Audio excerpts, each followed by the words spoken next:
श्रीमद् भगवद गीता भक्ति योग।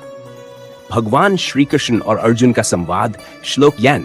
अर्जुन उवाच एवं सत्ययुक्ता ये भक्तास्त्वां पर्युपासते ये चाप्यक्षरम व्यक्तन तम ते यान तेषां के योग वित्तमा। अर्जुन ने कहा, हे श्री कृष्ण, जो लोग सदा तुझ में मन लगाए हुए भक्ति से पूजा करते हैं और जो लोग अव्यक्त अक्षर ब्रह्म की उपासना करते हैं, इन दोनों में से योग में निपुण कौन है? श्लोक 2। मया वेश्य मनो ये मां नित्य युक्ता उपासते श्रद्धया प्रयोतास्ते में युक्ततमा मता। अनुवाद। श्री भगवान बोले, जो लोग मन को मुझ में लगाकर सदा मेरे ध्यान में लगे रहते हैं और परम श्रद्धा के साथ मेरी भक्ति करते हैं, वे मुझे सबसे अधिक युक्त योग में स्थित माने जाते हैं। ये त्वक्षरम निर्देशम व्यक्तन पर्युपासते सर्वत्र गम चिंत्यन च कूटस्थम चलन ध्रुवम संयम्यमेन्द्रिय ग्राम सर्वत्र संबुद्धया ते प्राप्नुवन्ति मामेव सर्वभूत हिते रता। अनुवाद।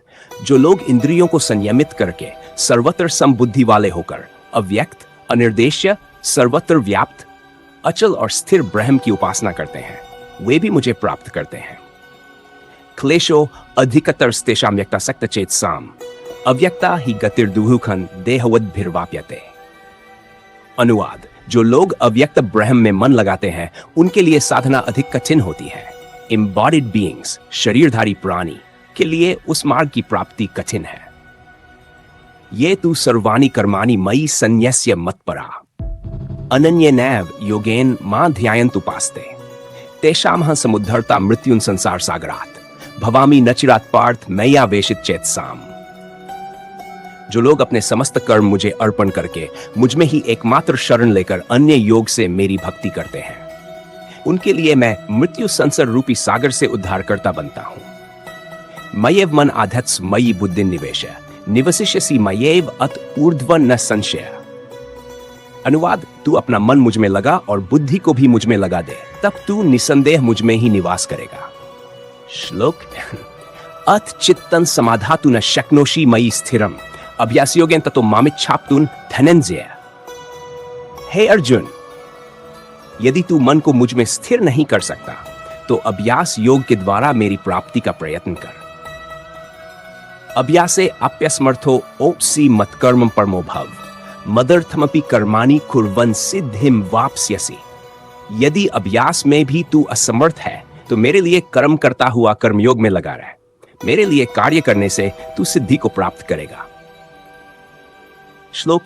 तदप्यशक्तो उसी कर्तुम मद्योगमाश्रिता सर्व कर्मफल त्यागम तत् कुरु यतात्मवान। अनुवाद। यदि तू ऐसा भी करने में असमर्थ है तो फिर मेरे योग का आश्रय लेकर समस्त कर्मों के फलों का त्याग कर। श्रेयो ही ज्ञानमभ्यासात् ज्ञान आध्यानम विशिष्यते ध्यानात् कर्मफल त्याग त्यागात् शांतिरंतरम। अनुवाद।